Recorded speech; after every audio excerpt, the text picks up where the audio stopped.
Опачки, друзья. Приветствую вас. У меня за спиной технологический институт, станция метро. Мы на перекрестке Московского проспекта и Звенигородского. А сегодняшняя, как вы догадались, прогулка будет в историческом районе Семенцы. Надеюсь, у нас много это времени не займет, ибо Семенцы небольшие. Пройдем, и я чуть-чуть расскажу. Собственно, как мы понимаем, что у нас здесь проходит Московский проспект, а туда далее у нас пошел Звенигородский. По нему мы и начнем свое движение. Как нетрудно догадаться, свое прозвище район получил по некогда здесь квартировавшемуся Семеновскому полку, а название улиц, которые внутри Семенцов, получили свое название по наименованию подмосковных городов. Ну и существует такая легенда, что извозчиками тогда было придумано некая, что ли, поговорка, ну вот как каждый охотник желает знать, вот по этому же принципу поговорка о том, что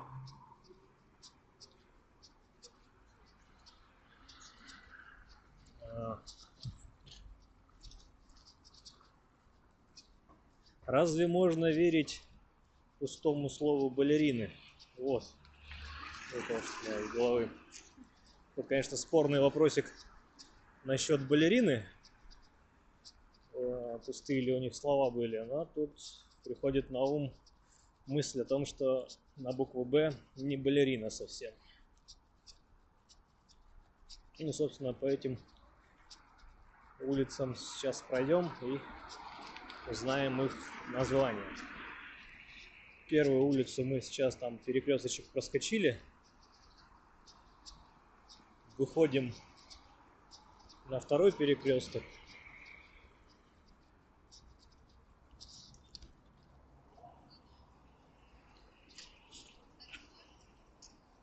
Это улица Серпуховская. Пройдемся по ней.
Надо отметить, что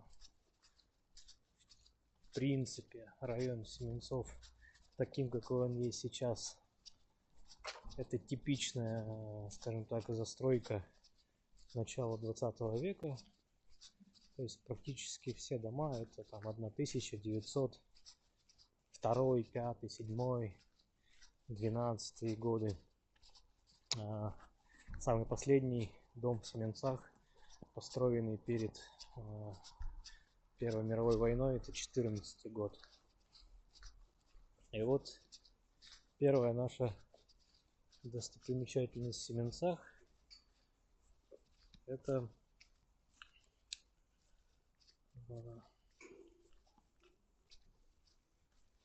дом общества гражданских инженеров.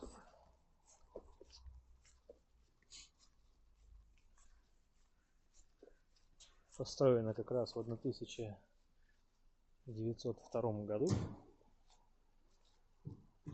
Построено было на средства общества гражданских инженеров. В это общество входило порядка 600 инженеров со всей России. Ну и часть из которых имела прямую связь с институтом. Сейчас в этом здании находится Государственный архитектурно-строительный университет, кстати. Ну и, собственно, инженерами, там, архитекторами, для архитекторов здание было построено. Интересно, конечно, тем, что первые два этажа имеют высокие этажи, дальше пониже.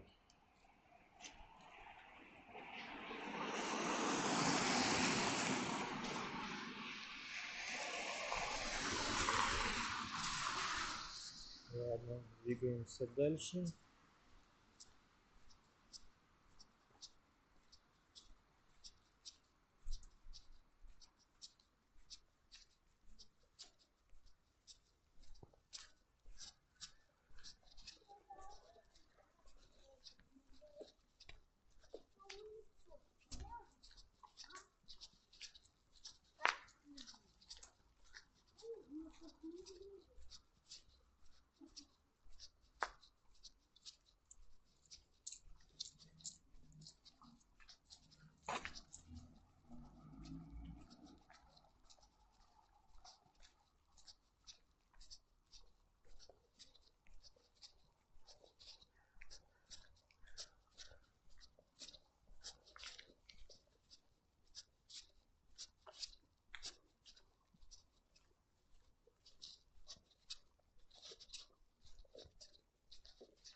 Сейчас мы проходим мимо второго нашего объекта. Но выходим мы на пересечение Серпуховской и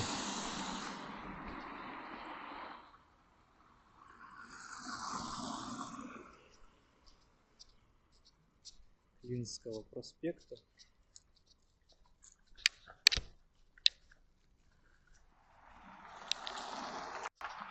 Вот на пересечении Клинского проспекта и Серпуховской улицы нас ждет доходный дом Захарова. Можно сказать, один из красивейших здесь доходных домов в Семенцах. Его, конечно же, отличительная особенность вот эта красная плитка на фасаде, асимметричный дизайн, стиль северный модерн, насколько я помню. Конечно, красивейшие вот эти барельефы, мозаики прямо поверх штукатурки.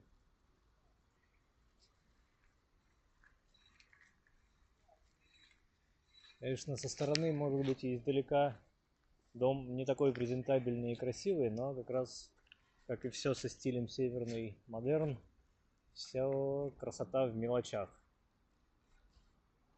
детальки.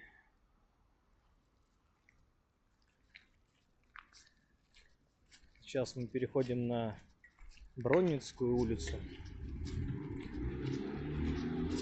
Здесь есть один объектик, скажем так, с историей через поколение. Собственно, больше-то и ничего.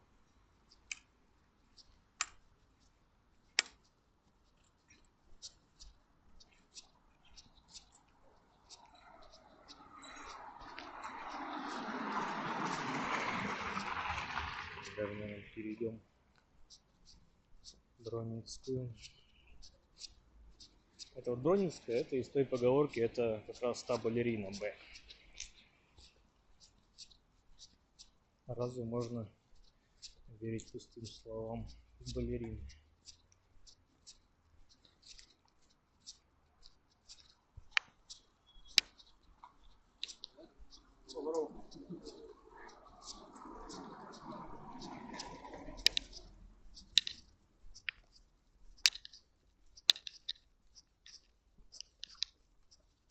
Вот уже слева вырисовывается наш объект номер 3. Это некогда построенное в советское время здание кинотеатра «Космонавт». Ныне это концертный зал. Здесь чаще проводятся рок всякие концерты, но и не только.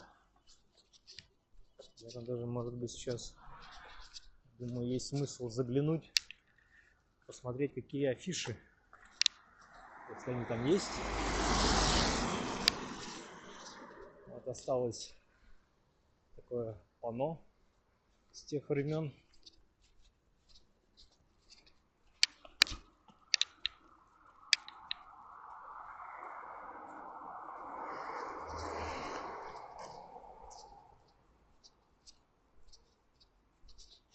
Вот «Космонавт» через двор.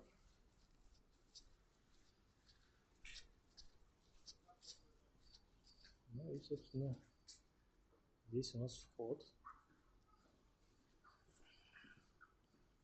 Из ближайших это «Танцы минус», «Инкогнито», какая-то Юлия Паршута, Игорь Николаев, елки-палки, был аукцион, был.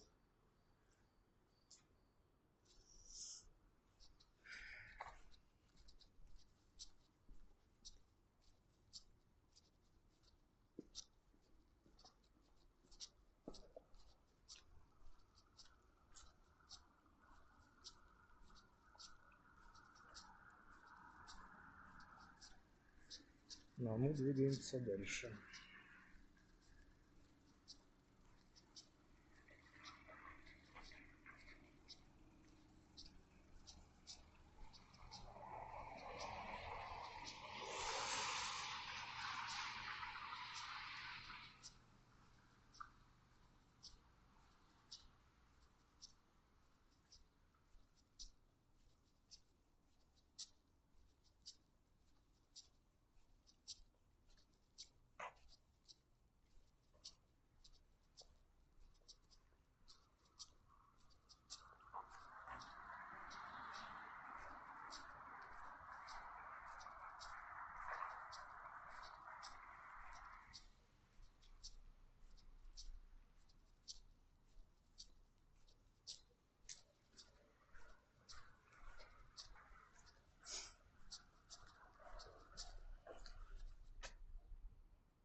Вот мы подошли к следующему проспекту в Семенцах. Это Малодетско-Сельский.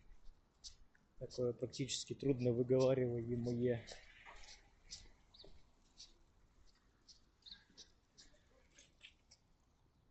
Имя свое получило по, скажем так, идеологическим соображениям. Раньше это был Малоцарско-Сельский, но царское село было переименовано в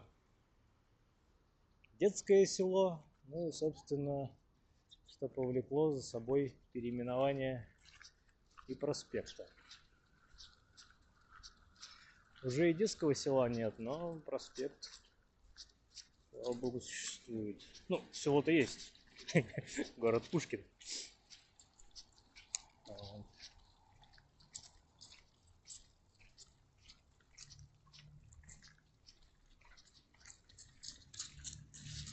А мы по проспекту пойдем до Подольской улицы.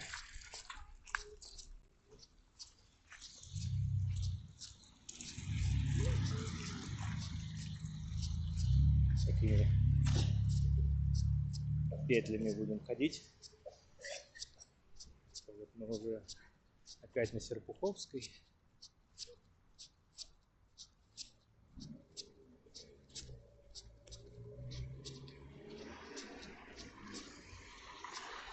Кстати,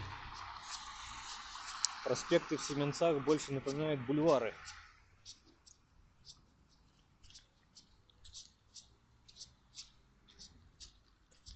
В Питере весна началась. И вместо тротуаров у нас бассейны.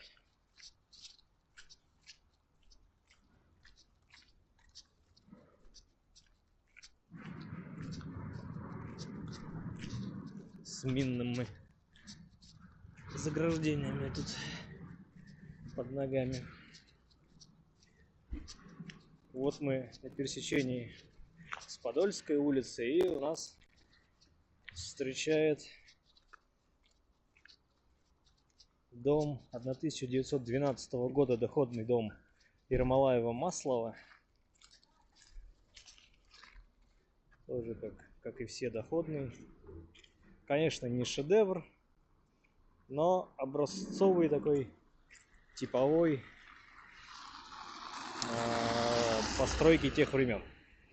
Высокая этажность, массивные эркеры для увеличения внутренней площади, мансарда, с помощью которой архитектор, конечно же, обходил существовавшие в те времена ограничения на высотность зданий.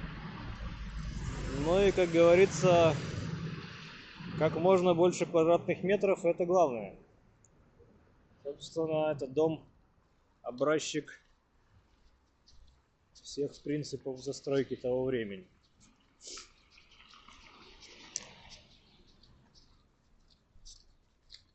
Ну а по соседству с этим домом у нас дом так называемого Слупского, который можно, в принципе, по праву назвать самым маленьким домом здесь, в Семенцах. Тоже вроде как доходный, но много ли дохода приносил? Да, вот этот доходный дом и вот этот доходный дом. Выглядит, конечно же, не айс, можно сказать, голенько, ибо изначально по чертежам у него был по центру на втором этаже чугуневый балкончик, вокруг окон красивости. Ну да ладно.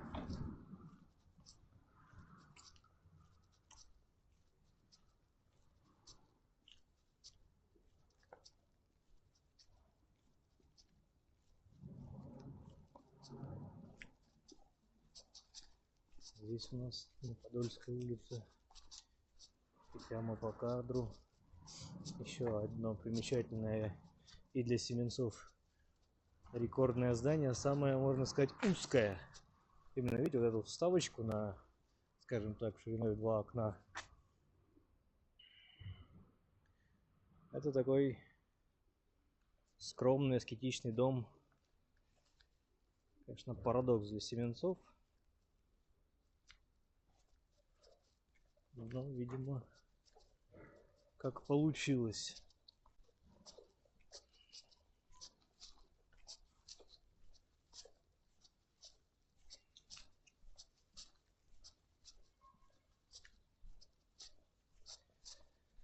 Так, продолжаем свой путь.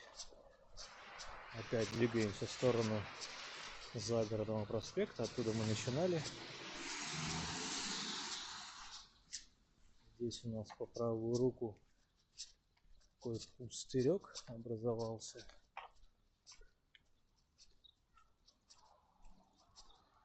Сквер Лидии Климент образовался на месте двух разрушенных доходных домов. Сюда попала во время блокады бомба, ну и дома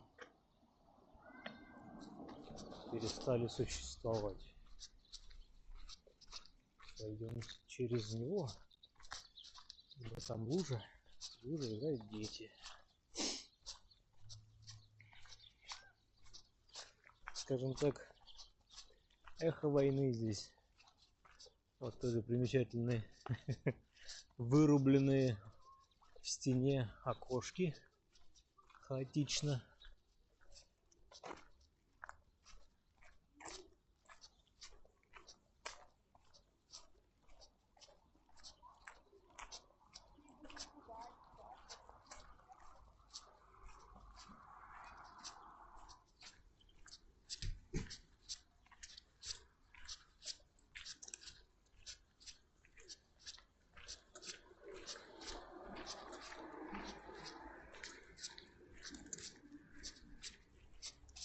Так, а мы опять на Клинском проспекте.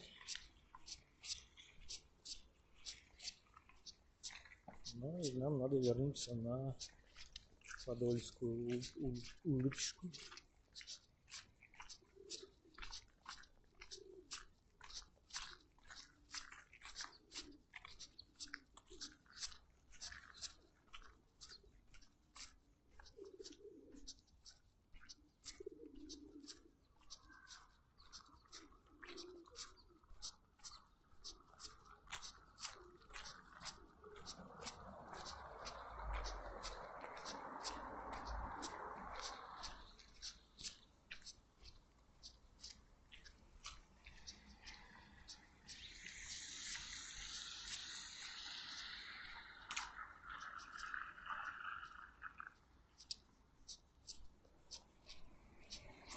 Все перекрестки практически нерегулируемые, поэтому надо смотреть по сторонам.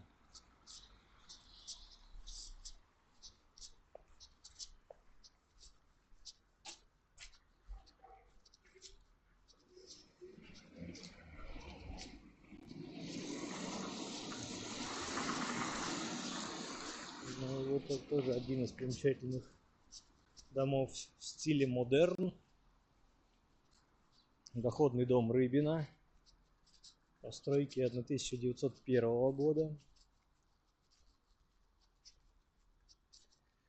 Конечно, этот дом в первую очередь интересен своими эркерами, которые вот так углом расположены окна, как слева, так и справа в эркере. Для окружающей застройки не совсем типичен такой вид эркера.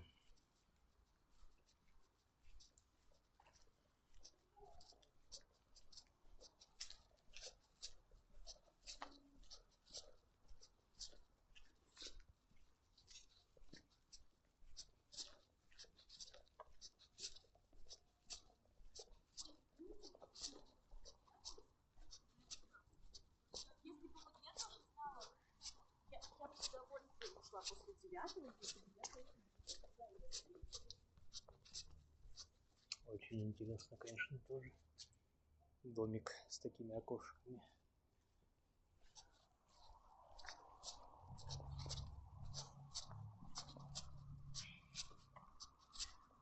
Или вот с правой руки, да, у нас первый этаж, насколько заглублен по сравнению со следующим домом.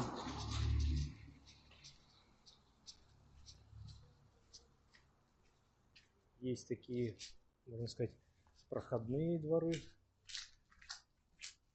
Мы там бы могли выйти. Но если бы у нас был бы ключ от домофона. Ну ладно.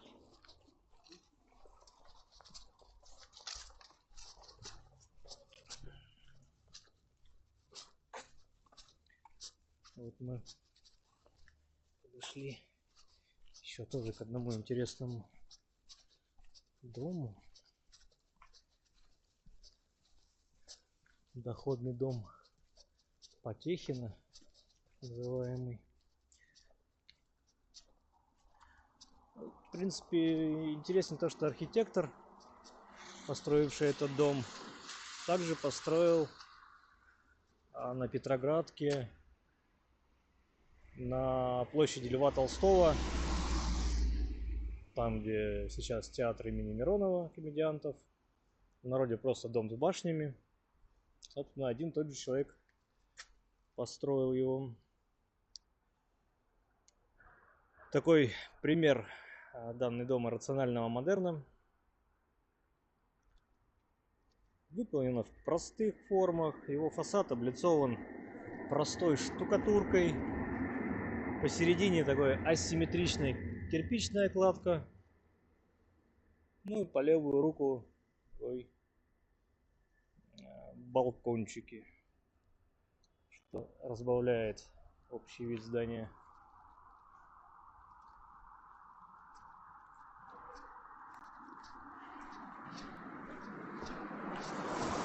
Вот мы уже почти у загородного.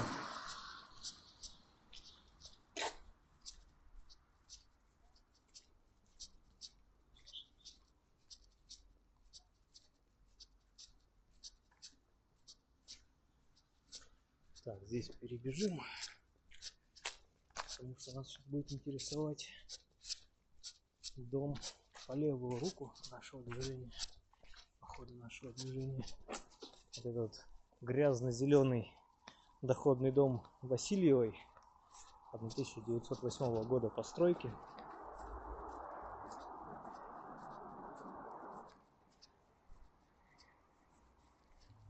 Скажем, тоже типичный доходный дом. Многоэтажный, но опять же 6 этажей, это уже много. Плюс мансарда с 7-м этажом.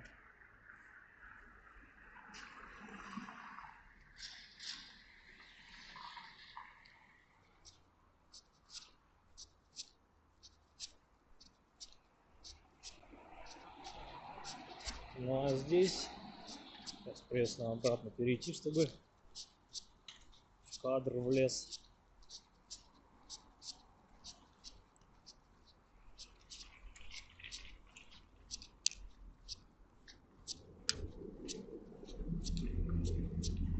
Паркуюсь как хочу, как умею. Вот мы на Звенигородском проспекте. Ну а вот эта вся у нас, скажем так, красная линия проспекта, и она упирается прямо в здание. Здание имеет название Доходный дом Латышской церкви.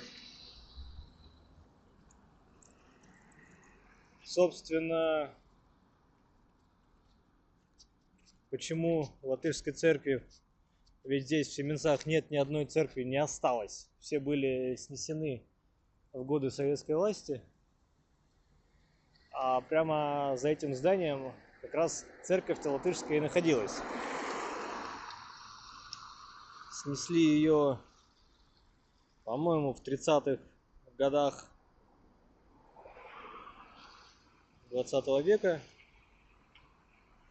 Ну а дом, в принципе, построен, скажем так, с нарушениями или как-то не хотели давать разрешения, ибо вот он по краю этого здания идет красная линия, то есть вот как соседствующий дом. Но разрешения не дали, дом построили, ну и, собственно, как и все у нас в России, документы, видимо, оформлялись задним числом.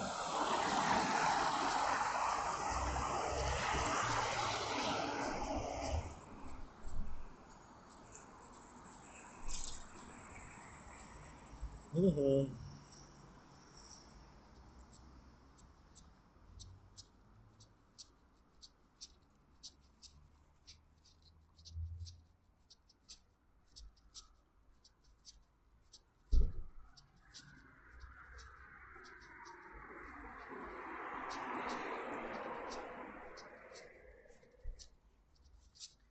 Вот на этом месте, на этом скверике как раз была церковь. Но теперь вот сделали сквер. Ни единой лавочки. Такое место, можно сказать, выгула собак. Так что у нас с тыла как выглядит. Можно, кстати, сейчас чуть-чуть подальше от здания отойдем, я покажу Я их называю гнездами.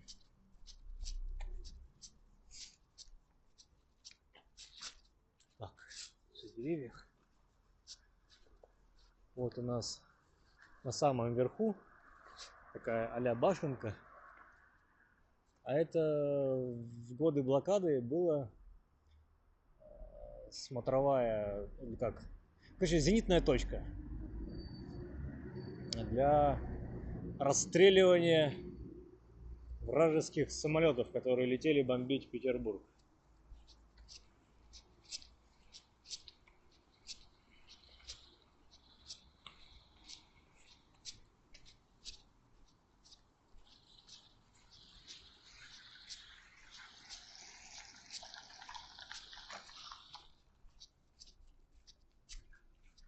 А мы тем временем на Верейской улице.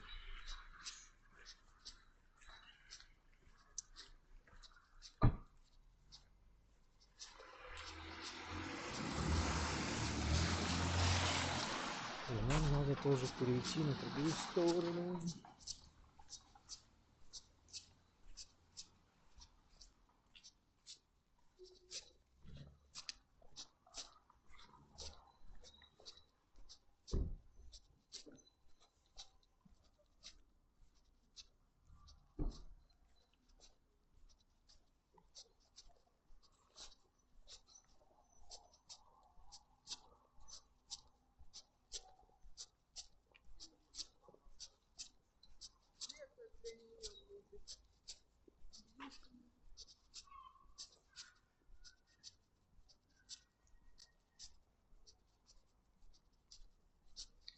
Здесь нас встречает очередной доходный дом, но уже в стиле неоклассицизма.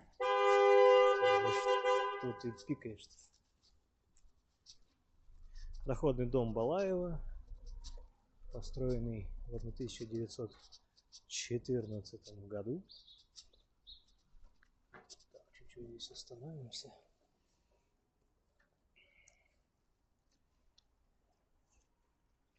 Такая суровая строгость классического стиля, но плавные формы, ну и особенно выразительно просматриваются они в центральном эркере, а сам эркер архитектором был сделан такой нарочито массивным. Он надвисает над входной группой и тянется от самой крыши. И на крыше там тоже еще мансарда с такими балкончиками. Конечно, тут уже утраченные балясины там видны. Такой немножко сюрреализма придает в целом зданиям.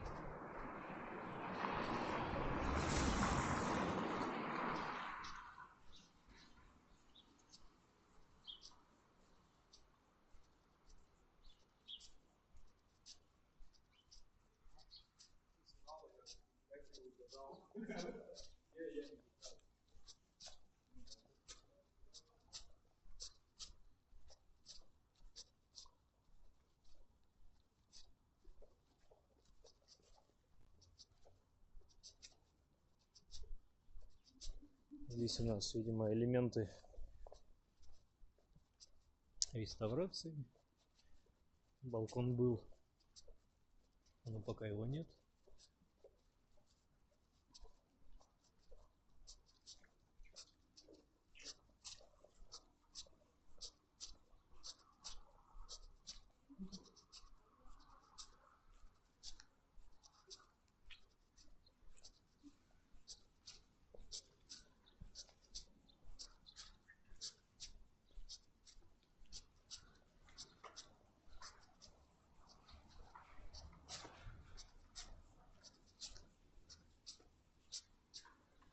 Давайте заглянем во дворик. Благо калитка открыта. Никого тут из выпивающих тоже нет. Дом реставрацию проходит, фасада. Ну и наш бренд Мауэр, колючка, клуб Рио какой-то.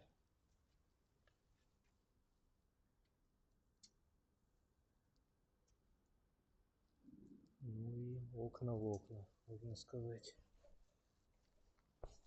Вот и весь двор. Ни одного кустика зелени.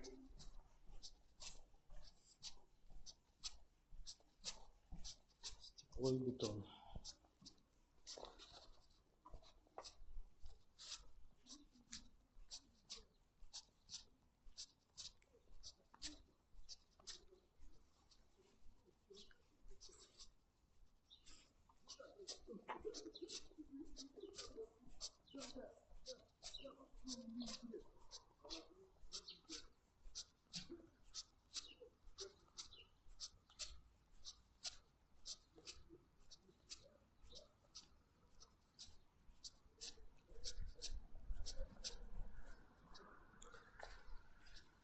Снова пересекаем Клинский проспект. Напоминаю, идем по Веренской улице.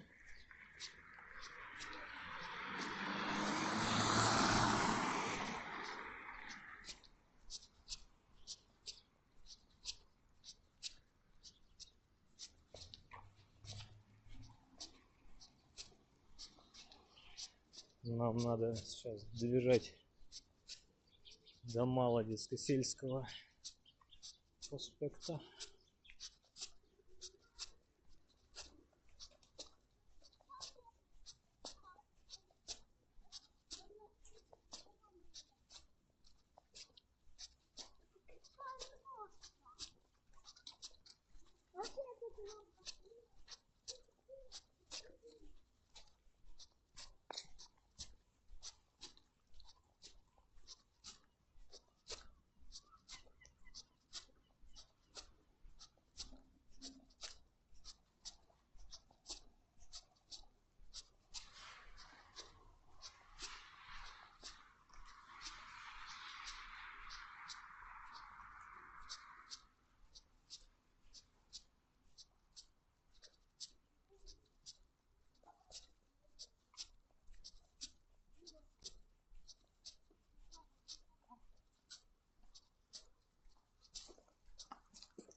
Вот мы на проспекте.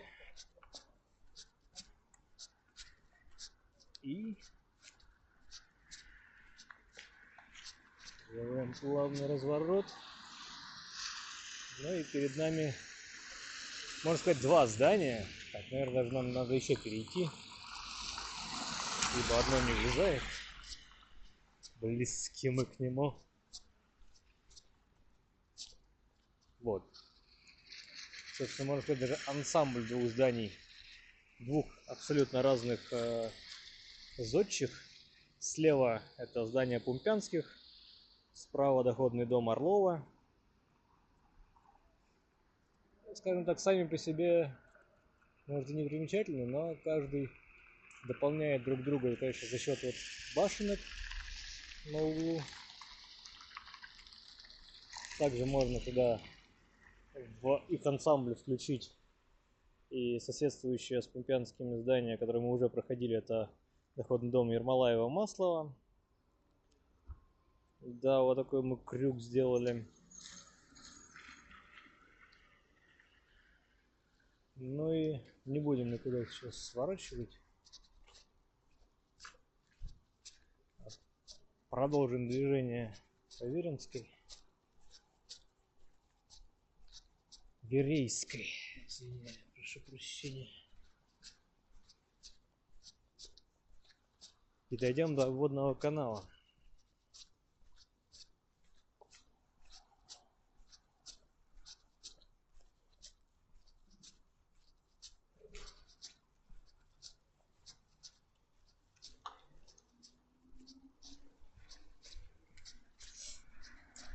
Там нас должен ждать прекраснейший промышленный пейзаж. Ведь как раз обводный канал, можно сказать, в свое время был таким краем, границей города, за которым начиналась промзона. Ну и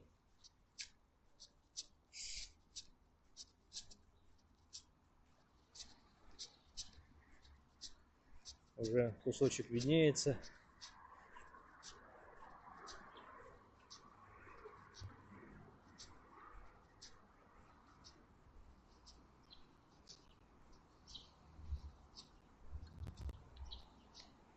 Виднеется это у нас Газгольдер. Крупнейший резервуар для хранения газа.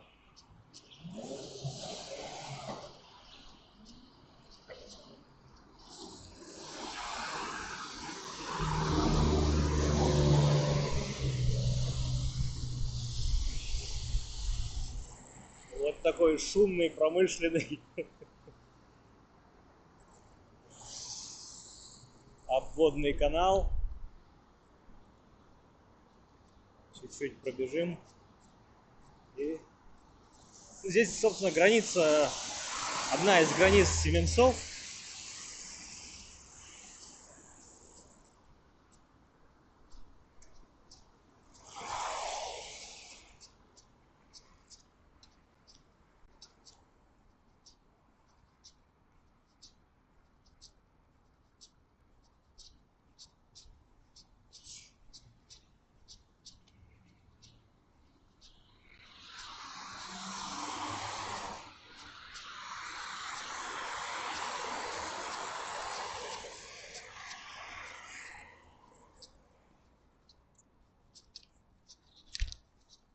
Ну а мы вышли на улицу Можайскую.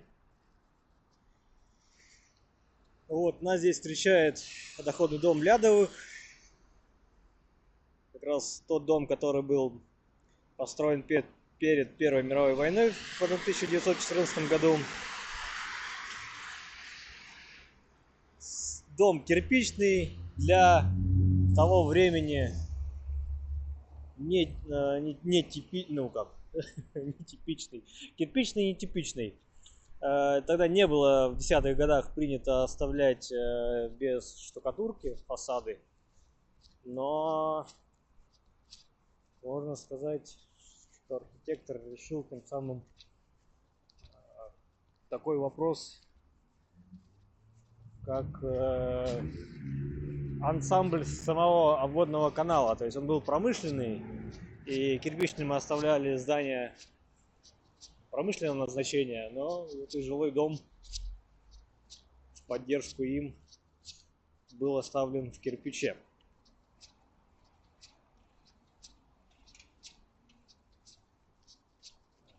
Пойдем по Можайской снова в сторону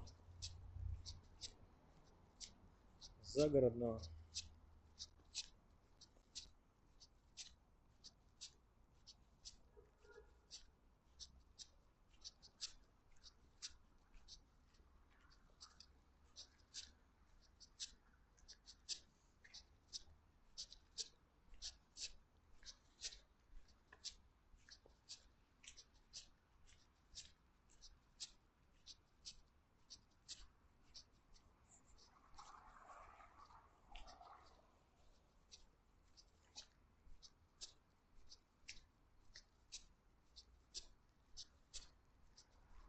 Сюда заглянем.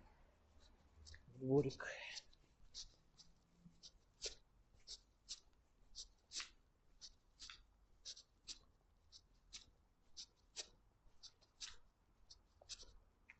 Даже внутри эркеры.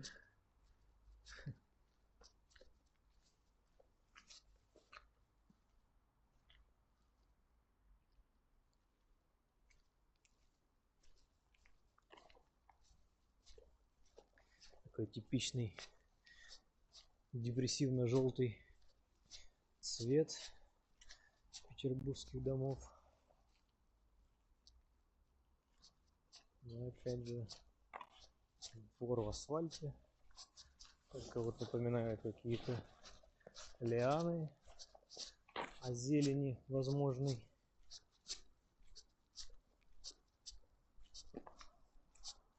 Ну да ладно.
Что-то я совсем потерял доходный дом Белова. Никак не могу его разглядеть. Очень странно. Не могли мы его пройти, но почему-то не вижу.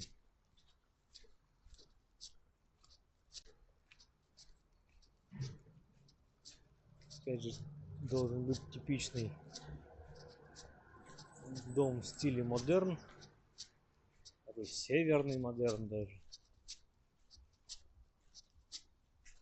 А, вот он у нас слева, а я все вправо смотрю. Сейчас перейдем дорогу.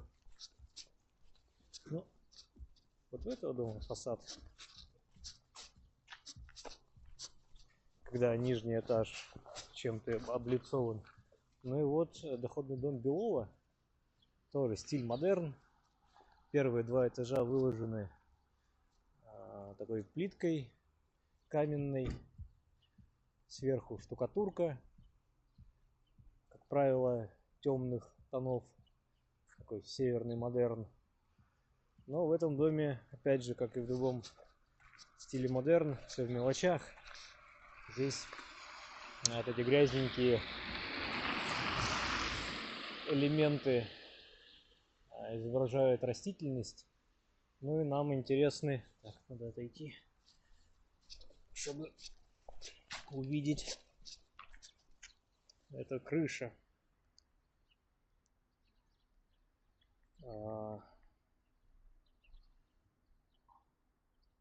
Собственно, вот разные справа и слева. Эти штуки-то называются щипцы, по-моему. Ну и вот и правый, и с левым. Один полукруглый, второй прямоугольный. Форма окон разная. Как-то архитекторы пытались суровость разнообразить. И даже, может быть, у них получалось.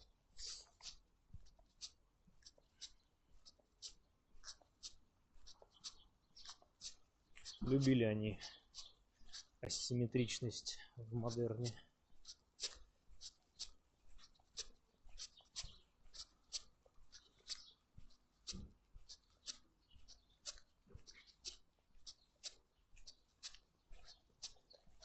Так, здесь опять перебежим.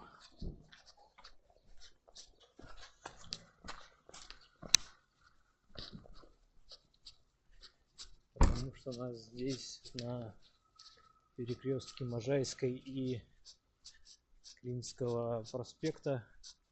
Вот встречает такой уже современный образец архитектуры Семенцов.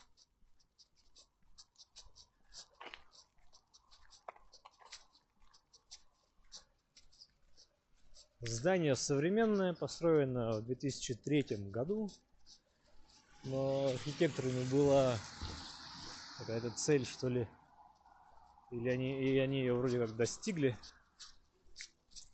Это чтобы новое здание не сильно выделялось на фоне основной архитектуры.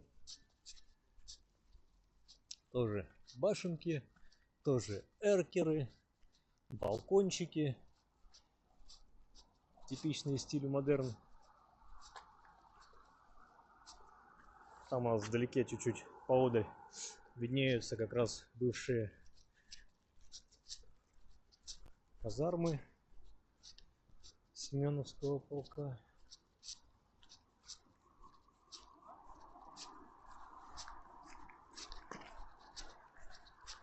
Некогда там был еще и ипподром. За ним уже был плац, там где сейчас расположен частично и Витебский вокзал, и площадь перед Тюзом.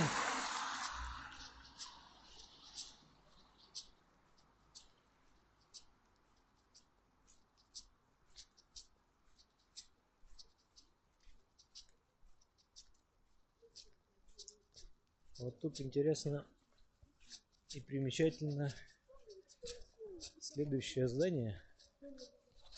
Выглядит как новодел, но на самом деле дом 1913 года постройки.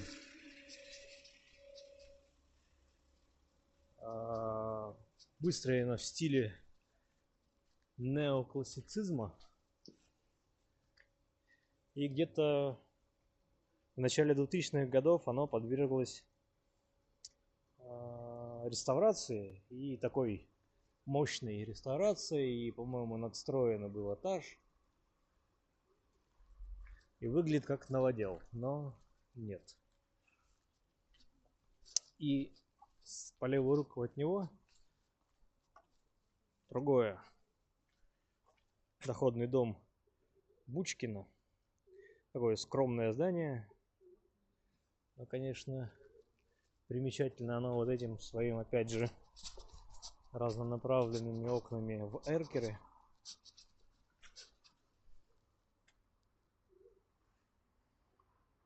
Эти треугольные эркеры нам вот.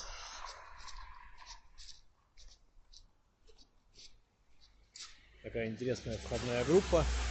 Конечно, мне нравятся все-таки истории с кирпичом. Специально и делалось, и стоит, и держится, и никуда не убегает. Тоже какие-то ивент-каналы выходят.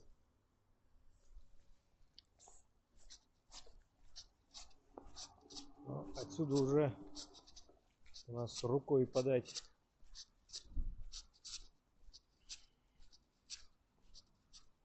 до Загородного проспекта. Нет, не пойдем.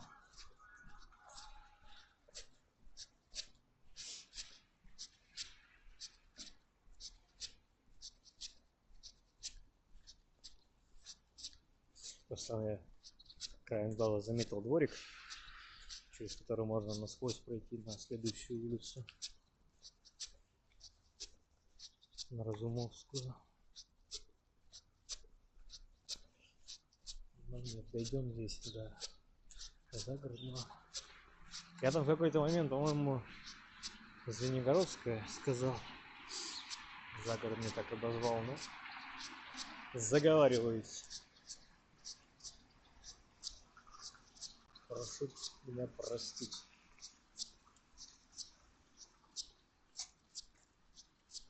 Но, в принципе, не возбраняется поправлять меня в комментариях.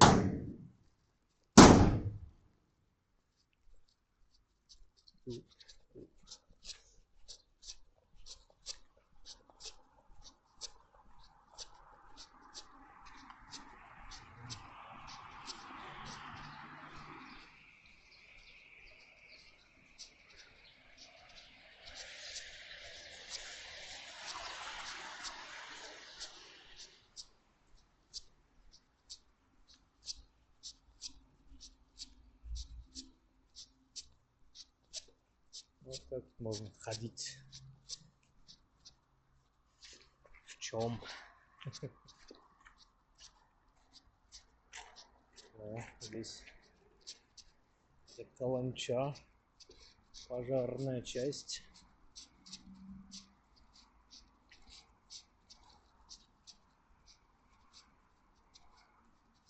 В таких каланчах чаще они использовались не как наблюдение за пожарами, а в них могли развешивать и сушить шланги. Сейчас меня, наверное, поправят. Вот мы на Загородном снова.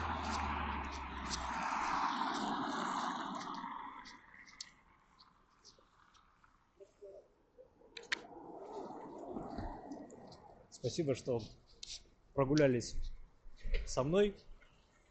Собственно, на этом все. Семенцы почти обойдены полностью. Ну а в следующей, наверное, части мы зайдем на Витебский вокзал. Благо он здесь рядом. Так что подписывайтесь на канал, ждите новых видео. Всего доброго.